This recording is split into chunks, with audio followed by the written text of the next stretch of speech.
Hello, my name is Brian Chen, Hello, my name is Leah Wayne. and we're both from Natchitoches, Louisiana. In our community, we found out that the majority of us are test takers. Because of that, the SAT test takers feels underrepresented. So we want to give them more opportunities and better resources. And one of these resources is SATsaurus.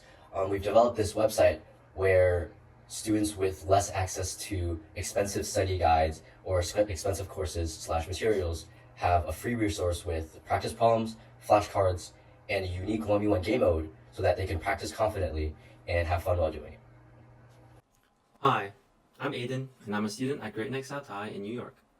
The biggest problem we faced while creating our website was finding high-quality SAT questions that mimicked the real test. Since it's really difficult to find high-quality questions online because they are either locked behind a paywall or have copyright protections, we had to create our own generator to get questions.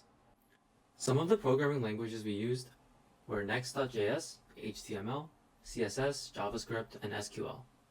We also used Prisma for databases, C++ for question generation and API calls from OpenAI, and we used Supabase for the Postgre database. Hi, my name is Brendan Lowe, and this is SATsaurus. This is basically single-player practice questions where you can choose a specific type of question, like reading type, and you can go to the quiz, answer a few questions. If you get it right, then it will display here. You can review your answers by pressing this button. You can also start searching questions by pressing the start button right here, and it will go to the start tab. Vocab, you can basically go to the unseen tab, and you can go through a bunch of questions that you do or you do not know. Moving on to the multiplayer mode, you can press create game to create a game against your friend. So this is the fast game mode where you are the first to answer, and the first to answer wins the point. So when you log in frenzy mode, I'm going to go to the multiplayer game mode, press join game, and put in the code, start, ready up, and start. Okay, so then it goes to who answers the right first. I'm just going to speed through this real quick. And Brian, here won for this case. You can see your game history. You can see who you played against. You can see the questions that you got right and wrong, and you can review your mistakes. Same thing with this. You can also press play again.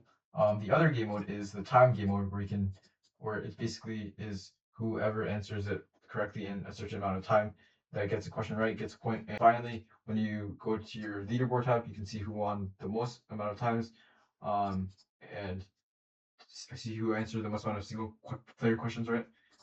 You can also adjust your profile in this profile tab right here. This will display your statistics, and you can adjust your profile picture, bio, and password, and name, and also email. And that is the app. Thank you for listening.